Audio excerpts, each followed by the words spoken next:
The night was quiet, the kind of silence that made every footstep sound louder than it should. The streetlights flickered weakly, some glowing yellow, others almost dead. Only a few shops were open, their signs buzzing with tired light. The human man Thomas walked slowly down the road, his jacket pulled close to his chest. He was just coming back from his long shift at the factory, his hands rough, his eyes heavy. He thought the street was empty, but he was wrong. A sound reached his ears, soft, broken, like someone trying not to be heard. It was not the sound of a cat or a dog. It was the sound of a voice, weak and trembling. Thomas stopped, his head turning left and right. He heard it again, a tiny cry, almost like the sound of a child. He felt the hair on his neck rise. "Who's there?" He called into the darkness. His voice echoed back at him, hollow and lonely.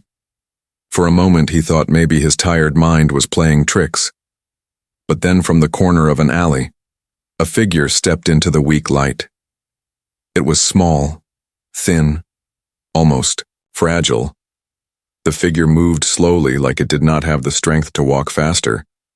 When it came closer, Thomas realized it was a girl, not a human girl, but an alien child. Her skin was pale blue, almost glowing faintly under the streetlight. Her eyes were big, shining with a soft silver light. Her clothes were torn, dirty, and her feet bare.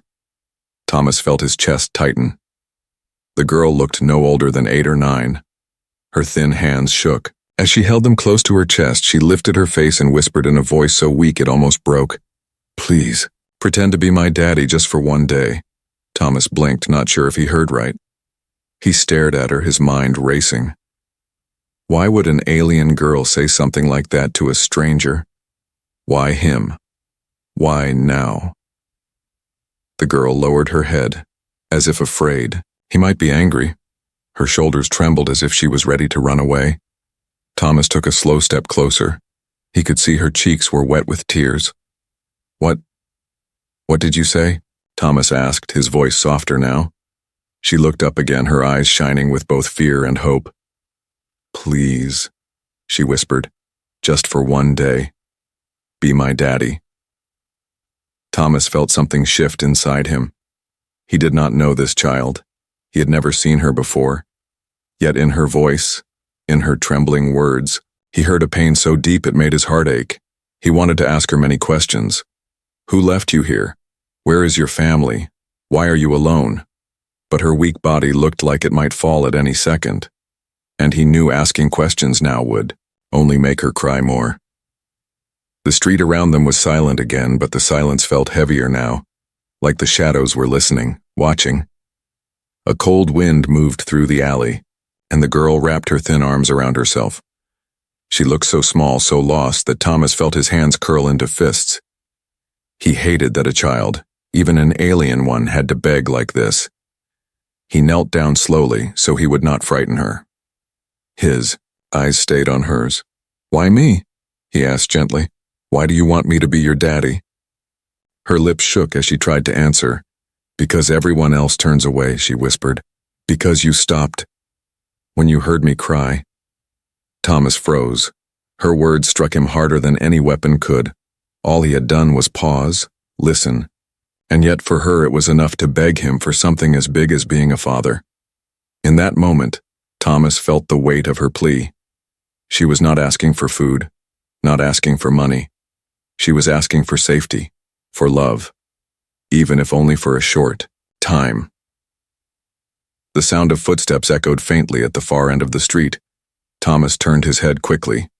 The shadows seemed darker now, as if danger hid within them. The girl pressed closer to the wall, her silver eyes wide with fear. She whispered, again almost too soft to hear, "Please, don't leave me." Thomas's heart pounded. He had only wanted to go home and rest, but now he stood in the middle of something he did not understand. The night no longer felt quiet or safe. It felt like the beginning of a choice. A choice that might change everything. The man and the alien girl stood together under the weak streetlight, the empty city around them, her small figure shaking, his rough hands curling, and between them, a single sentence hung in the air. "Please, Pretend to be my daddy. Just for one day. Thomas stood under the pale streetlight, his eyes fixed on the small alien girl. Her words still echoed inside his mind, words no child should ever have to say. He wanted to believe this was only a dream from his tired mind. But the girl was real. Her tears were real. Her trembling voice was real. Come, Thomas said gently, stretching out his hand. The girl looked at it as if it were fire, something too bright, too dangerous.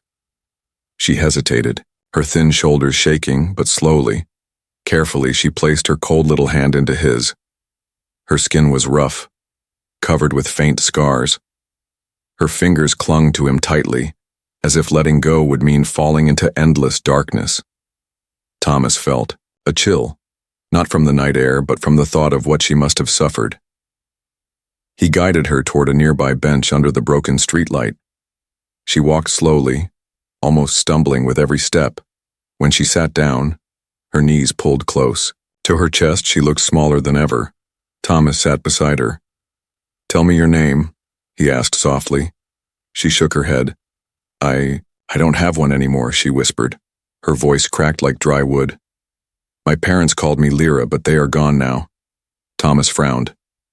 "Gone?" Her silver eyes filled with tears again. She hugged her knees tighter. "They left me," she said. "There was a raid. People shouted, buildings burned, my parents. They ran. They told me to hide. I hid. I waited. But they never came back." Thomas felt a heavy knot in his chest. He imagined a little girl crouching alone, in the ruins waiting for parents who would never return. The thought made his jaw tighten.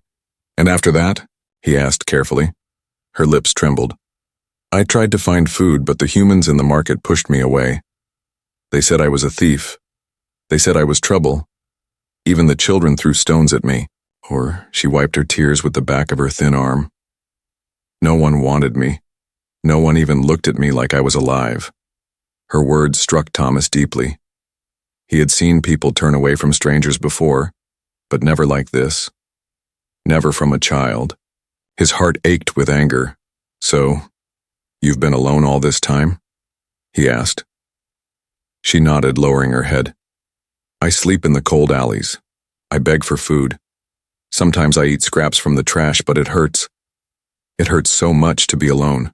That's why—" Her voice broke.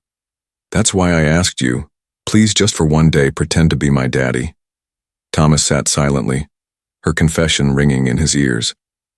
He looked at her thin arms, the hollow cheeks, the way her little body curled like a wounded bird. She had lost everything, not just her family, but also her place in the world. He wanted to tell her that it was only pity, that he could walk away, that she would find someone else. But deep inside, he knew those were lies. She had chosen him because no one else had even stopped to listen. The night grew colder, wind rattling old posters on the walls. Lyra shivered and pressed closer to Thomas without realizing it. He sighed, then slowly took off his jacket and draped it around her shoulders. Her eyes widened, as if no one had ever done something so kind. She pulled the jacket tight, her lips forming a small smile for the first time. "It's warm," she whispered. Thomas looked away, hiding the storm inside him. He told himself this was just one night. He told himself tomorrow she would find help. But when he looked back at her silver eyes full of both hope and fear, he felt the truth pressing against him. This was no small promise. "Listen, Lyra," he said firmly. "I'm not rich, I don't have much, but I can keep you safe tonight. I can give you food. You don't have to be alone right now. Hurry." Eyes filled with tears again, but this time they were not only sad, they glowed with a spark of hope. "Really?" she whispered. "Really?" Thomas answered. She leaned her head against his arm, closing her eyes as if she could finally breathe. For the first time in a long while, maybe since the night of the raid, she felt protected. She felt like a child. Again, not a shadow hiding in the dark, but as Thomas sat there keeping watch over her small figure, he noticed something. A man stood far away at the end of the street. Half hidden in the darkness, his eyes were on them, his face unreadable. Thomas felt unease crawl through his chest. He looked down at Lyra, who had begun to drift into sleep. She trusted him completely now. But in the shadows, danger was watching, waiting, and Thomas realized something he had not wanted to admit. This was no longer just one night. The moment he took her hand, the moment he gave her his jacket, he had stepped into her world, a world where a lost alien child was hunted, hated, and left to die. The promise of being her daddy, for just one day, had already begun to stretch into something far greater, something he could not escape. Thomas walked slowly with Lyra by his side.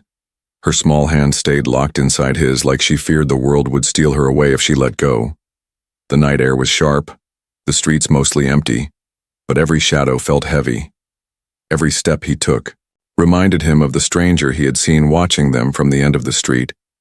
He told himself maybe it was nothing, maybe just another poor man walking home, but in his heart, Thomas knew better. The girl was not just abandoned, she was being hunted. He could feel it in the way she flinched at every echo, in the way her silver eyes darted at the sound of footsteps.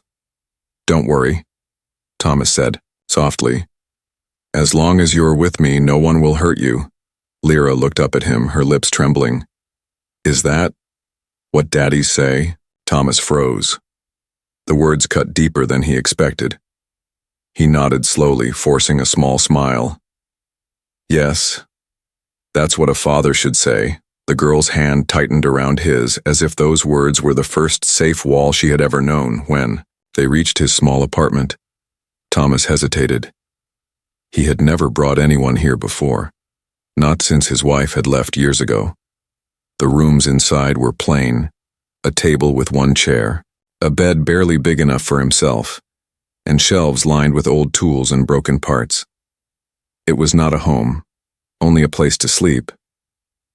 But when Lyra stepped inside, her silver eyes widened. She looked around the simple room like it was a palace. She touched the chair, the table, the faded curtains with a kind of wonder. "It's warm here," she whispered. "No wind, no rats." Her words struck him again. He realized she had lived so long in alleys and ruins that even his poor home felt safe to her. Thomas moved to the small stove and boiled water. He found some bread and a little soup left from earlier. He placed the food before her. "Eat," he said. Lyra stared at the plate, her hands shaking. "For me?" "Yes," Thomas answered.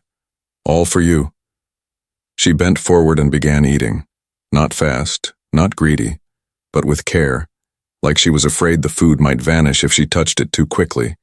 Every bite seemed like a treasure. She ate in silence. Except for the soft sound of her spoon tapping against the bowl, Thomas watched her quietly. His chest felt tight again. He wondered how many days she had gone without a proper meal. He wondered how many people had walked past her hunger without even slowing down. When she finished, she leaned back and sighed, her face calm for the first time. "Is this what daddies do?" she asked. "Do they give food like this?" "Yes," Thomas said again, his voice low. "They make sure their children never go hungry." Lyra smiled faintly.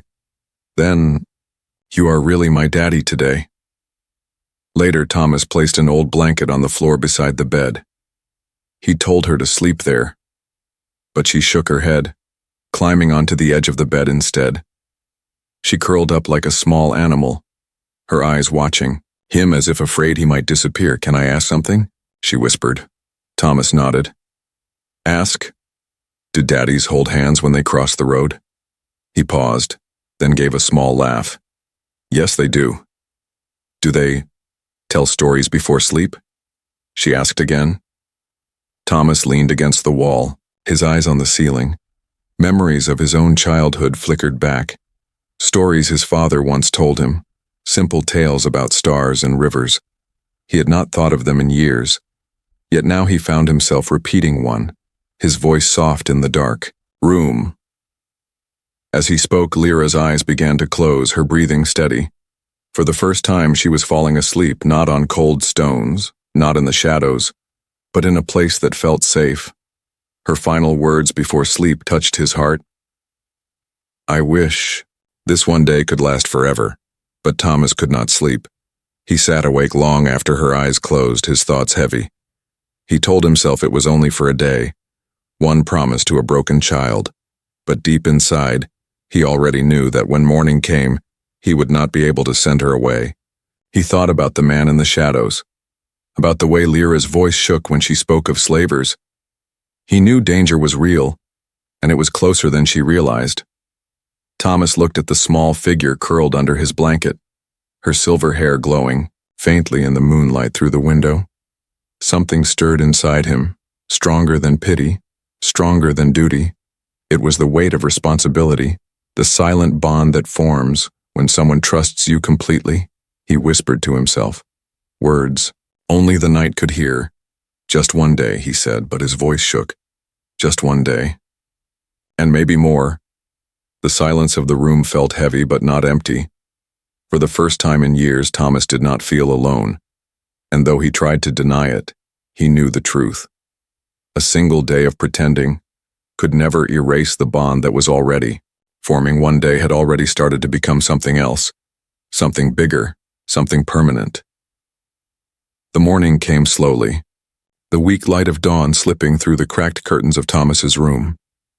For a moment he thought it was just another day, another long walk to work, another night of silence to return to. But then he heard the soft sound of breathing, and he remembered. The girl was still there, curled up under his old blanket, her small frame rising and falling gently. Lyra looked peaceful in her sleep, but even then her hands clutched the edge of the blanket tightly, as if she feared someone might take it away. Thomas stood watching her, the weight of last night pressing down on him. He had promised her only one day, but already he knew that one day would not be enough. He went to the small stove, boiled water, and made some porridge. The smell woke her. Her silver eyes blinked open, filled first with confusion, then with sudden relief when she saw him still there. You didn't leave, she whispered, her voice small. Of course not, Thomas said. Come, eat.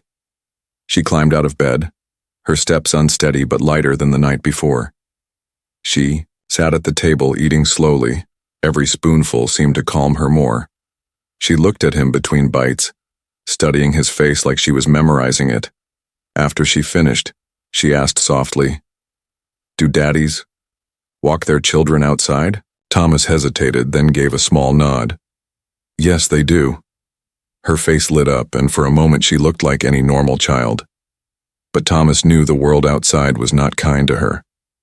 He remembered the man in the shadows last night, the way he had stared, and it made his stomach tighten. They left the apartment together, the city waking around them. People hurried to work, traders set up their stalls, children ran through the streets. But as soon as eyes fell on Lyra, the air changed. Some people turned away sharply, others whispered. A few gave looks of disgust. Thomas felt her hand tighten around his. Her steps slowed, her head lowered. He saw her pain and anger boil inside, but she said nothing. She had already grown used to being unwanted. A group of boys laughed as they passed, one of them shouting, Look, the human's keeping a pet alien. The others burst into cruel laughter. Lyra flinched, but Thomas's jaw hardened. He glared at the boys until they grew silent, his eyes sharp enough to cut. They backed away, whispering. Lyra whispered, They always call me names. Thomas knelt and met her eyes. Listen to me, he said firmly. You are not trash, you are not a pet, do you hear me? Her silver eyes trembled and she nodded. A small spark lit in them. A spark that told him his words mattered more than anything. But shadows still followed. Thomas noticed a man standing near a market stall, pretending to buy fruit but watching them closely. He saw another figure leaning against a wall, eyes never leaving Lyra. They were careful, trying to blend in, but Thomas had lived long enough to know when danger stalked. He led Lyra into a quiet street, away from the crowd. She looked up at him, fear in her voice. They're here, aren't they? Thomas stopped, his heart sinking. Who? The slavers, she whispered, her body trembling. They take children like me, they sell us far away, I've seen them before. They look at me like I'm not alive, just something to trade. Her words froze him. He wanted to believe she was just a scared child imagining monsters. But the men he saw were too focused, too patient. It was real. He crouched down, holding her small shoulders. Lyra, as long as you are with me, I won't let them touch you. Do you understand? She nodded weakly, though her body still shook. That evening, Thomas decided not to return to his apartment. Instead, he took Lyra to an old warehouse near the river, a place he sometimes used to fix broken machines. It was dusty, but it had walls, a roof and a heavy door that could lock. He lit a lantern, the soft glow filling the space. Lyra sat on a crate, her eyes darting around. It's safe here? She asked. For tonight, Thomas said, though in his heart he knew it was only temporary. The shadows would not stop, not until they took what they wanted. She wrapped her arms around her knees, whispering, Why do they want me so much? Thomas sat beside her, his rough hands resting on his knees. Because they don't see what I see, he said. They see something to use, something to sell. But I see a child who deserves better. Her eyes filled with tears, and she leaned against him. Just one day, she whispered again. Be my daddy for one day. Thomas closed his eyes. His heart knew the truth. This was no longer about one day. The danger outside proved that if he walked away, she would be taken, lost forever. He tightened his arm around her small shoulders. I'll be your daddy, he whispered. For as long as it takes. The lantern flickered, shadows danced on the walls, and outside the warehouse footsteps passed in the night, slow and searching. The hunters were near. The warehouse by the river was quiet, except for the sound of dripping water somewhere in the dark. Thomas had pulled 2 old blankets from a crate and wrapped one around Lyra. She sat huddled close to the lantern, her silver eyes reflecting the soft glow. For a while she seemed calmer, but Thomas could see the deep exhaustion written on her small face. He watched her carefully. Her breathing was uneven, her skin pale, and there was a faint tremor in her hands. The cold of the night was seeping into her fragile body. Thomas placed his hand gently on her forehead and felt the warmth. She was burning up. You're sick, Thomas muttered, worry in his voice. He stood and rummaged through his old boxes, finding a bottle of water and a packet of herbs he sometimes used when he caught the flu. He crushed the herbs into the boiling water on a small burner, making a bitter tea. Lyra sipped it slowly, her small hands clutching the cup. Thank you, she whispered, her voice weak. Thomas sat beside her, frustration pressing down on him. He was just a factory worker, not a doctor, not a soldier, not a hero. Yet here he was, holding the life of an alien child in his rough hands, and somehow, he felt like failing her was not an option. The hours crawled by. Lyra drifted into uneasy sleep, curling against him like a child would curl into a father's chest. Thomas stayed awake, his eyes fixed on the shadows moving along the cracks of the walls. Every sound outside made his heart race. He knew the slavers were still looking. He could almost feel their presence, waiting for the moment he let his guard down. He pulled the blanket tighter around Lyra and whispered softly, Rest, little one. I'll watch over you. The words came without thought, yet they carried a weight. They were not the words of a stranger. They were the words of a father. At dawn, Lyra stirred, her face pale but calmer than before. She opened her eyes slowly, whispering, You stayed awake all night. Thomas nodded, giving a tired smile.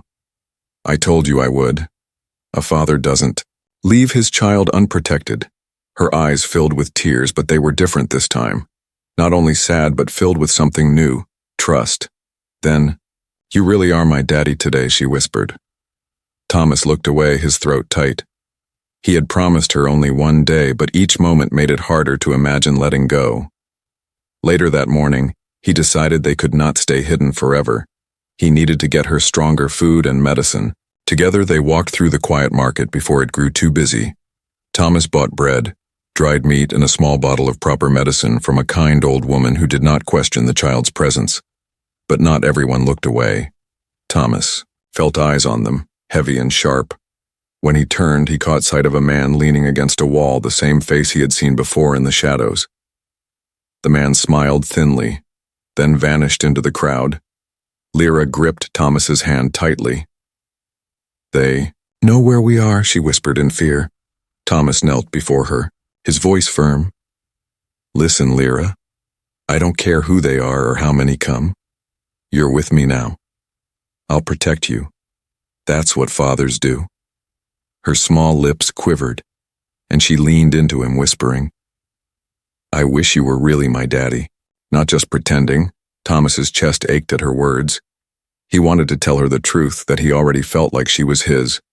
That one night had been enough to break the walls around his heart, but he kept the words inside. That evening, as the sun dipped low, Lyra grew weaker again. Her fever returned. Thomas carried her in his arms back to the warehouse. His muscles burned from the weight, but he did not slow down. Her head rested against his shoulder, her breath warm but shallow. He laid her gently on the blanket and pressed the cool cloth against her forehead. His rough hands trembled as he worked. He had never been so afraid before, not even when machines at the factory nearly crushed him. This fear was different, deeper, because it was not about his life, but hers. Through half-lidded eyes, Lyra whispered, "I dreamed of my parents last night. They didn't come back for me, but you were there instead. You held my hand." Thomas swallowed hard, brushing her silver hair back. "Dreams don't always lie," he said. "Sometimes they show what's real in our hearts." She smiled weakly. "Then maybe you are my real daddy, even if just for today." Her words pierced him, and he realized this was the test. Not the danger outside, not the slavers, but this moment. Staying when she needed him most, giving everything even when he had nothing. That was what being a father meant. As night fell again, Thomas sat by her side, holding her small hand in his. The warehouse was silent except for the sound of the river outside. His body was tired, his mind heavy, but he did not close his eyes. He whispered into the dark, as much to himself as to her. "You asked me to be your daddy for one day, but I think you've already made me one, and I don't know if I can ever stop now." Outside, unseen by them, footsteps echoed faintly, slow and deliberate. The hunters were still there, patient, as wolves, waiting for the right moment. But Thomas no longer thought of himself as only a tired worker. He thought of himself as something more. The test of being a father had begun, and he would not fail. The night was heavy with silence. The warehouse by the river felt like a fragile shelter. Its old walls creaked whenever the wind touched them. Thomas sat near the door, his back against a crate. His eyes refused to close. Every sound outside made him tighten his grip on the old iron pipe he had found earlier. Lyra slept under the blanket, her breathing soft but uneven. The fever had calmed, but she was still weak. Her small hands clutched the edge of the fabric, like she feared it might be stolen. Thomas looked at her and felt the same thought again and again. She's mine now, even if the world doesn't agree. The faint crunch of gravel outside froze him. He rose quietly and peered through the crack in the wooden door. Shapes moved in the dim moonlight. 3 men, maybe 4. They wore long coats, faces shadowed, but their stance was clear. They were hunters, one of them spoke, his voice low but sharp. The alien girl was seen with a human. They're inside. Thomas's chest tightened. His heart pounded. He turned back to Lyra. She stirred in her sleep, whispering, "Daddy." Her voice was faint, innocent, and it gave him strength. The men tried the door. The wood rattled. Thomas stepped forward, gripping the pipe in both hands. "Go away," he shouted, his voice echoing in the warehouse. A harsh laugh came from outside. "You think you can keep her? She's worth more than your whole life. Step aside, human. We'll take her and leave you breathing." Thomas's teeth clenched. Rage flared in his chest, stronger than fear. "She's a child," he growled, "not a thing to sell." The door shook as a heavy kick landed against it. Dust fell from the ceiling. Lyra sat up, her eyes wide with fear. They found us, she whispered, her body trembling. Thomas moved quickly to her side, crouching low. Listen to me, Lyra, he said firmly. No matter what happens, stay behind me. Do not run. Do not scream. I'll protect you. Her silver eyes shone with tears. But you'll get hurt. He touched her cheek gently. That's what fathers do. They get hurt if they have to, but they never let their children be taken. The door burst open with a loud crack. The men stormed inside, shadows stretching across the floor. Their eyes glinted in the lantern light, cold and greedy. There she is, one hissed, pointing at Lyra. Thomas stepped forward, pipe raised. You'll have to go through me first, he said. His voice shook with anger, not fear. The first man lunged, swinging a blade. Thomas blocked it with the pipe, sparks flying. His arms ached, but he held firm. He swung back, striking the man's shoulder. The slaver cried out, stumbling. The others advanced. One grabbed for Lyra, but Thomas shoved him back with all his strength. Stay away from her, he roared. His voice filled the warehouse, fierce enough to make even the men pause. Lyra pressed against the wall, tears streaming down her face. Daddy, she cried, her voice sharp with terror. Her cry fueled Thomas. He swung again, forcing the men to step back. His breath came heavy. His arms burned, but he did not stop. He was not fighting as a worker with a pipe. He was fighting as a father. The leader of the slavers sneered. Do you think you can win against us? You're just one man. Thomas glared, sweat dripping from his face. One man is enough if he has something worth protecting. The men attacked again. One slashed at his side. Thomas barely dodged, the blade cutting through his jacket. Pain seared his skin, but he stood tall. He struck with the pipe, hitting the attacker's ribs. The man gasped and fell back. Another rushed forward, tackling Thomas to the ground. The pipe rolled away. The man's hands wrapped around his throat. Choking him, Thomas struggled, his vision blurring, but then he heard her voice again, small but desperate. Daddy, don't leave me. With a burst of strength, Thomas slammed his fist into the man's face once, twice, until the grip loosened. He shoved him off and crawled toward the pipe, grabbing it. He rose again, standing between Lyra and the men, his chest heaving. The slavers hesitated now. One wiped blood from his mouth, their earlier confidence fading. Thomas stood bruised, bleeding, but unbroken.